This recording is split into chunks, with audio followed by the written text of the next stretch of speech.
the younger brother of the 997.2, and I've lived that DFI life. I've spent years in the mid-engine world with my Boxster, but for a long time, the 997.1 was just a car I just passed. When we talk about modern 911s, the conversation is usually kind of a tug of war. On one side, you have the 996, the previous generation, the fried egg era. I haven't owned one yet, I likely will someday, but the aesthetic pull just wasn't there for me. And on the other side, you have the 997.2, the gold standard with the 9A1 engine and direct fuel injection, and if you ask many people, the only car that you should buy when you think about 997s. So that leaves the 997.1 as this forgotten generation, sandwiched between a controversial past and a somewhat stratospheric future, and for a long time, that kept the value of these cars really low. But as the 997.2 prices have gone into orbit, they've created a vacuum, and that's drawn the 997.1 up with it. So the more I thought about it, the more I came to realize that this car is the ultimate bridge. It reimagined the Porsche aesthetic, bringing back the round oval headlights and the classic Coke bottle hips, but it kept the old school Porsche soul. It's an analog experience in a digital-looking wrapper.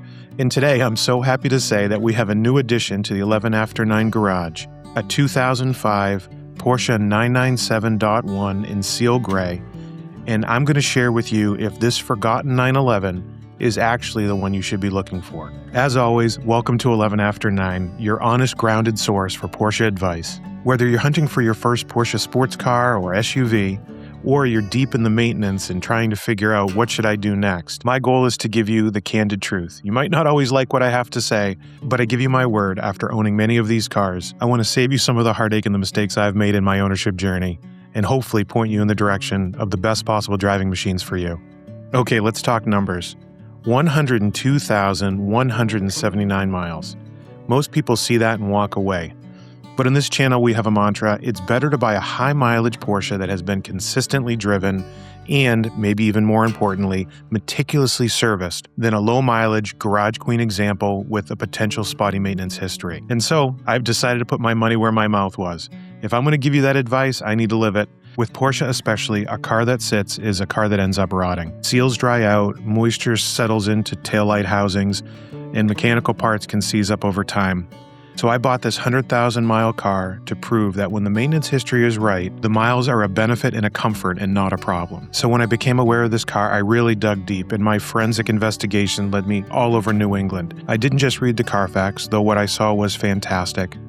Low ownership, no accidents, but I actually called the service department at the actual Porsche dealerships that turned the wrenches on this car for the last 2 decades. I called LN Engineering to verify the IMS update. During an extensive PPI, I did a bore scope to capture photos of the pristine cylinder walls, and I even ran a DME report, which shows if the motor's been over-revved into dangerous RPMs to ensure there were no money shifts on the highway.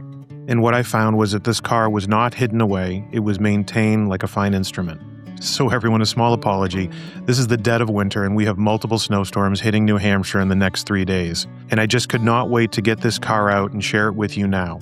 But because of the wet roads and the 37-degree temps, I'm limited on my summer tires. So I won't be doing any 10/10ths driving today, but bear with me.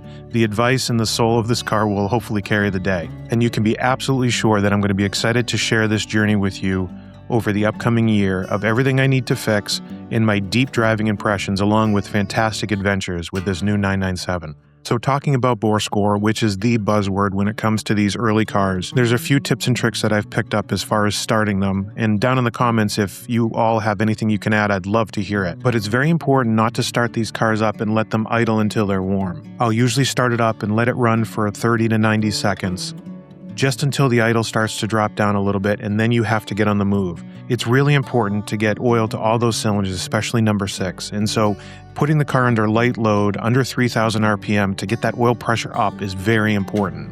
And even more important, just because the coolant temperature says that the car is warm doesn't mean anything. You need to watch that oil temperature gauge and make sure that that is where it needs to be before you start driving the car spiritedly. So this is your 996, 997 startup ritual as I understand it.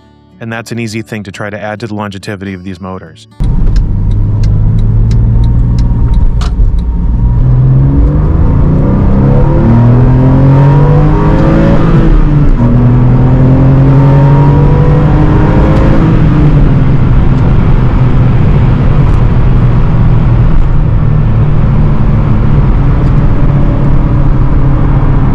but everyone to drive it. As the car warms up, it starts to shrink. It's the most amazing thing with 911s. You get in these cars, and at first, they feel a little out of sorts. The steering wheel might be a little too upright. The cabin feels a little strange, depending on what kind of Porsche you might have gotten out of. But within 5 minutes, it starts to feel so natural, and it feels just like home. And what's even more fantastic is as the car warms up, it becomes less a collection of disparate parts and more this high-performance unit that through the direction of your hands and your feet reacts almost telepathically, far exceeding the sum of its parts. One of the things I love on the outright is this car is actually surprisingly small. It harkens back to more the 993 than the 991. And as it warms up, it actually shrinks. You wear this car like a well-vested suit. You feel the extensions of the bumpers, and it hums through the contact patch of the tires on the road. And the steering really is the star of this car. It's a hydraulic rack and it is glorious. It has this granularity and weight that modern electric steering has completely deleted. And I actually think that the steering in my 2014 981 Boxster is surprisingly good for what it is, and certainly Porsche E-Pass steering has only gotten better over the years.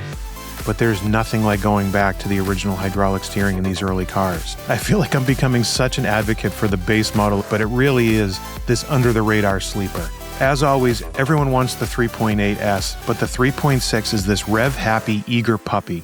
And because the front end is so light, being a C2, the turn-in is again telepathic, and you feel every pebble and expansion joint in the road. This car exhibits, I guess what I'd call this sophisticated chaos. It's one step above the refinement of an air-cooled era, but it still has that raw mechanical grit. And with your foot buried passing 6,000 RPM, the car pulls even harder to redline. And it has this howl that reminds you why the 911 has become a legend. So this car is not a museum piece. It actually shows extremely well for its age, and we'll get into that in another video. But the door pulls are a little worn, and the seatbelt doesn't retract back with that customary snap. There's a small crack in the Sport Chrono glass, and with every single one of these cars, the second hand has fallen down. Same thing in my Cayenne. And of course, the buttons on the HVAC have seen far better days, and those might be the first things to get changed out. But those are small things. Some of the bigger things that I'm going to be addressing more acutely is that the shifter does have a little bit of play in it. It might just be the bushings that I can look into, or do I upgrade it to a numeric shifting system? Driving this car reminds me a lot of my 993. The mechanical howl of the flat six behind you is sonorous and addicting, with lots of intake noise and mechanical growl, but I really don't hear the exhaust, and I think one of the biggest things I'm going to be doing is calling my buddy Darren Pfister to get a stage 2 exhaust to let this thing really sing.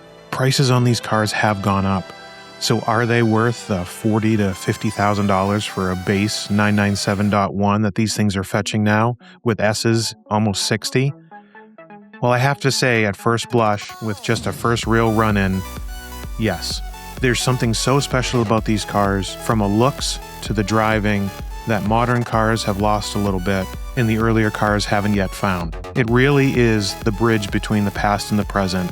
And it's a masterpiece that just happens to be broken in for 100,000 miles before I got the keys. So am I crazy for betting on a new car with 102,000 miles? I would really love to have your comments down below and things I should look into, watch out for. I know the ownership pool out there is huge, and you have so much great advice for this ownership journey. And as I go along the way, I promise to make fantastic videos to share on 11 After 9. And until then, please keep driving.